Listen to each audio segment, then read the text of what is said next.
Cops who failed to report wrongdoing in Israeli sector building housing Africans on fire. Good afternoon to you. The Independent Police Investigative Directorate says it will lay charges against a worrying number of police officers who failed to report wrongdoing to the watchdog body.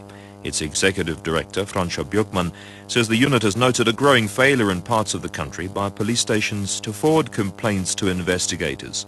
The Directorate was formed on April 1st after legislation was enacted to give the police watchdog greater teeth. COSATU-affiliated unions, the Independent Labour Caucus and Public Service Management have reached a deadlock on wage negotiations. SATU's Nkosana Dolopi says the public service has introduced a revised hike of 6.5% and a 900 Rand housing allowance. Dolopi says Labour initially wanted a 10% hike and a 1,650 Rand housing allowance. The 6.5% revised offer as a result of facilitation process failed to take into account the devastating effects of the increasing inflation on the worker wages.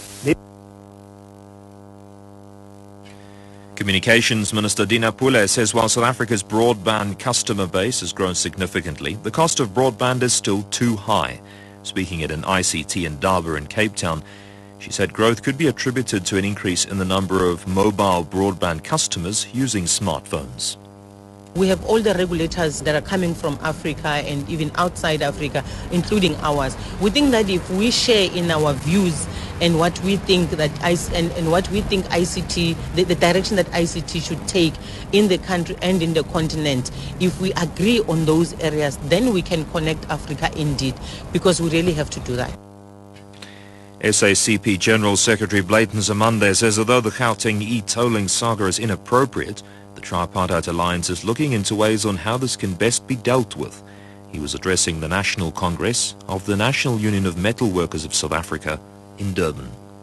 It was absolutely wrong and inappropriate to follow this model of funding public transport infrastructure. We have said that, and we are agreed as the Alliance. And we are discussing this matter as the Alliance. That is why there are a number of suggestions on how we deal with this. Government was committed by whoever to this thing as a country. But there is no question that this was a wrong model, and this cannot be an example for how we build public transport infrastructure in future.